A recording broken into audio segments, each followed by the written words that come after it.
And one of the biggest things that they used that kind of fascinated me was when they would store that whiskey, they didn't use gun people a lot.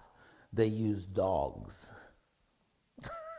Where they stored this whiskey, that's what they would do. Because the dogs would, well, you just didn't get in there, you know, they'd eat you alive. So that's what they do.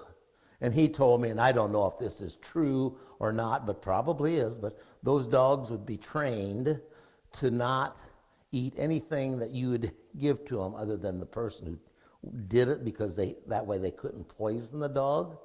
And they trained the dogs to, if you threw a female dog in there in heat, they wouldn't pay any attention to her. Now, I find that hard to believe, but that's what he said, so I'll go along with it, you know. But this makes me think you did have some pretty in-depth conversations with this guy. Oh, yeah. Well, I was... Not much detail. Yeah, I was sitting there waiting. Of course, I was curious too, you know, but as far as like money transaction, I didn't get into that with him. I just figured probably they knew that they had to pay for it, and he probably did it. I doubt it.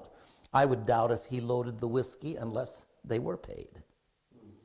Did you get any sense on once it was dropped off in the Halstead Street, how did it go from there? Well, that wasn't even in his area, but when he came to Chicago, it was always dropped off in that from 47th to 30th Street in Halstead, somewhere. It'd probably be a different building every time. I mean, they didn't have a pattern. Yeah, well, you know how that works, but they had no pattern. So he might know when he got to Chicago where he had to go, you know, because if the heat was on one place, I suppose they went another place. Was the interstate here then when you were driving? No, I started that in my family was in the trucking business, livestock business. So we hauled a lot of cattle to Chicago.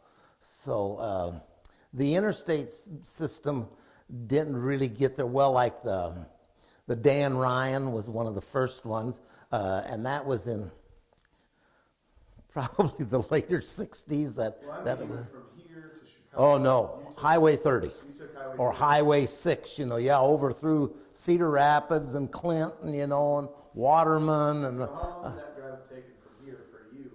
about 12 hours. And, you know, the interstate system has probably knocked 4 or 5 hours off of that because you went through every town, you know. So back then in the 30s, it was even more than that probably. Oh, yeah, you know, and like, you know, they didn't, like he told me, you know, you tried to not do anything that was suspicious, you know, like getting picked up for going through town too fast. You tried to be as normal as you possibly could. So he was just an interesting old codger, I'll tell you. So.